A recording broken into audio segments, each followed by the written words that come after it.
Hello, friends. It's Exo Man. I wanted to do a brief update video, say hi. I haven't been on here a lot lately because I've been having a really tough time. I'll go into that a little bit, but I won't go into it too much because I'm going to produce a video about that, about my eye problem, and give some detail for those who are interested in that. But I just wanted to talk about a couple of things. First of all, happy Labor Day. Tomorrow is Labor Day. You might be seeing this tomorrow. I hope everybody has had and will have a good weekend.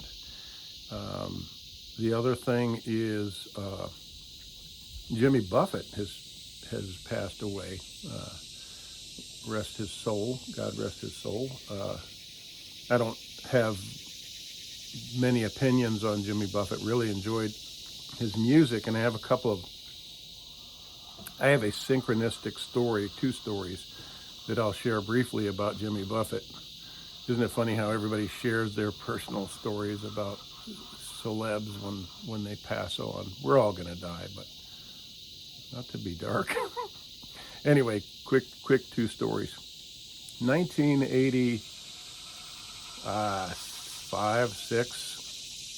I was working at the Hotel Maison de Ville in the French Quarter in New Orleans, and I had a friend and acquaintance who was a really, really gifted photographer, really pretty much famous photographer in that area. And I was at his house doing some work. He was taking some pictures for me, and he said, "Hey, do you want to hang out?" We were up in his studio up off of Royal Street. Jimmy Buffett is coming over. This guy knew so many celebrities because he was a very successful, very artistic photographer, and a lot of celebrities admired him, and he did work for them. He said, "Jimmy Buffett's coming over in a few minutes, and we're going to smoke a joint. Why don't you hang out, and we can all just shoot the shit?" And I'm like 24 or 5 years old, and I said, "Yeah, that's cool, but I don't like to smoke pot. I just don't like the feeling. I get too paranoid." And I'm sitting there. I said, "Yeah, I'll hang out for a little while. I'd like to meet him." And I'm, of course, sitting there talking to my photographer friend and thinking, my wheels are turning, man, I don't want to be high in front of this guy who is a pro at getting high, and I can't handle this stuff. I'll be off my rails. And so about a half hour of this, and I'm thinking, yeah, this is going to be a long wait too. I can see that. This is not probably a punctual guy in situations like that. So 45 minutes maybe, I said, "Look, I got to go. I got to get back to work." And I go downstairs, this ancient staircase from his apartment above down to the street level, the long hall to the door, and I open the door to go exit and go out onto the street of this apartment building. And as I open the door, this guy is down this couple of stairs there, looking up, sees the door open. It's me, and I look, and it's Jimmy Buffett. And I said, of course, I'm not going to go, "Hey, let me go back up to his place with you and hang out with you." I said, "Hey, how you doing?" And he said, "Hey, how you doing?" "Good, how are you doing?" And I let him in, and that was my one and only meeting with Jimmy Buffett. And then fast forward, I don't know, 4 or 5 years, maybe 1991, 92, somewhere in that area. A friend says, "Hey, do you want to go to a party at Jimmy Buffett's house?" I said, "What?" We were living in Anaheim or Burbank. He said, "Yeah, it's a birthday party. I think it was for his wife or his daughter." So we joined our friend, and we drove up to Jimmy Buffett's house in Malibu, the Malibu Hills, I think it was. And we attended this party, and I met his wife, I guess, and his daughter, my wife and I, but Jimmy Buffett was not there. So it was always this cat and mouse thing. But anyway, I love Jimmy Buffett music, and God rest his soul. That's all I can say about that. So let me give you a quick update on my eye. And then please, if this is something that you're interested in, watch the videos. I did the first video about what happened originally, and that was I had a tear in my retina because of the vitreous shrinking away from the back of the eye, and it stuck to the retina as it shrunk toward the front of the eye. All of our eyes have this vitreous, which will absolutely shrink when we get older. And here I am at 60. My vitreous shrunk, but it clung to the retina and tore a hole in it. I lost vision about a month ago in my dominant eye, and it was just terrible. It was an emergency situation. I went in to I talked about this. I just happened to get my eyes checked a month before. First time in a decade. I was very poor about maintenance, about going to these appointments, teeth and eyes and things that you should do regularly. But as I age, I have become aware that this is necessary. And as much as I preach, try to stay away from doctors and hospitals in as much as you can, while I preach that, I understand how miraculous these people can be with their tools and ability to put us back together when we are broken. So fortunately, I had begun a relationship with an ophthalmologist. I went in and I called him, and it was nighttime on a weekend, and he said, I told him I saw flashes, and all of a sudden I have a lot of stuff in my eye that I could barely see through. He said, oh God, you need to come in right now. I'll meet you at the office. We were there at 10 o'clock at night on a Saturday, and he looked in my eye and he said, you need to go to surgery tomorrow.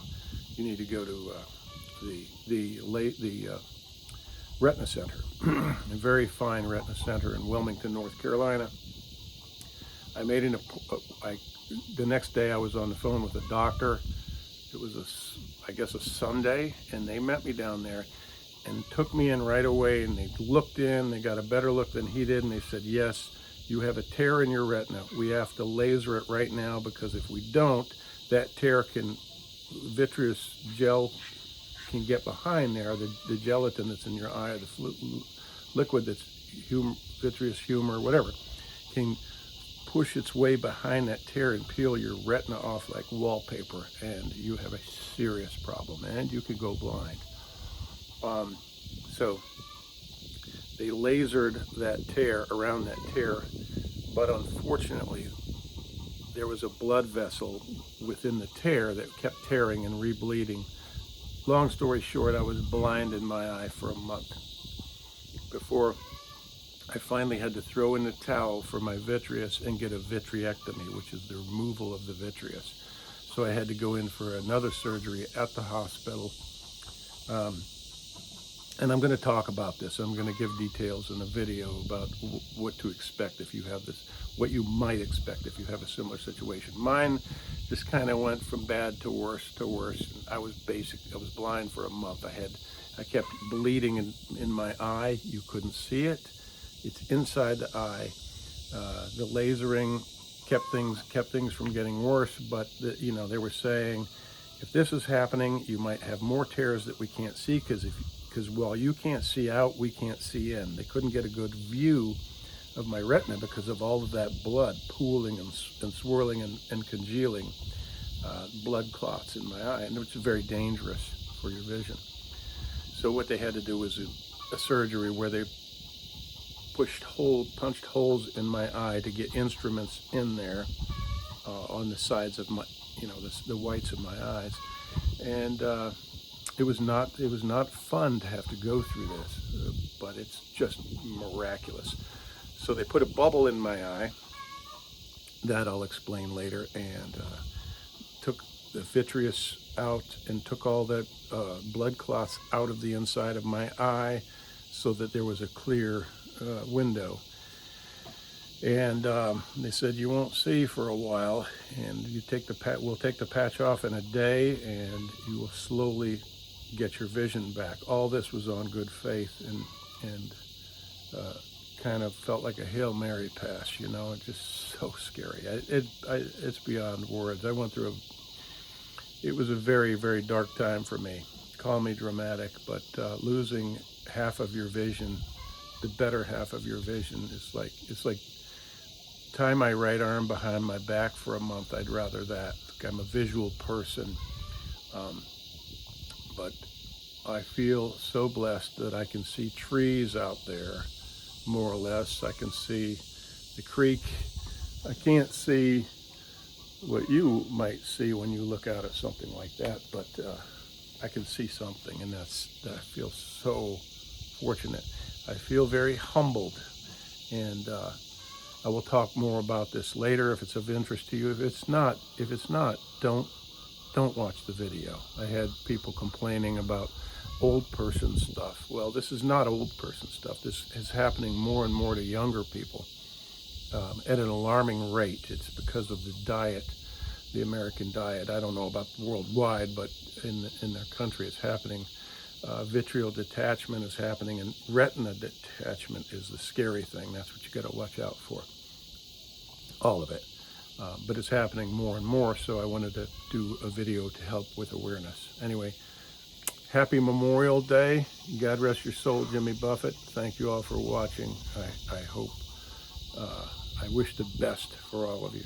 Love, Exo Man.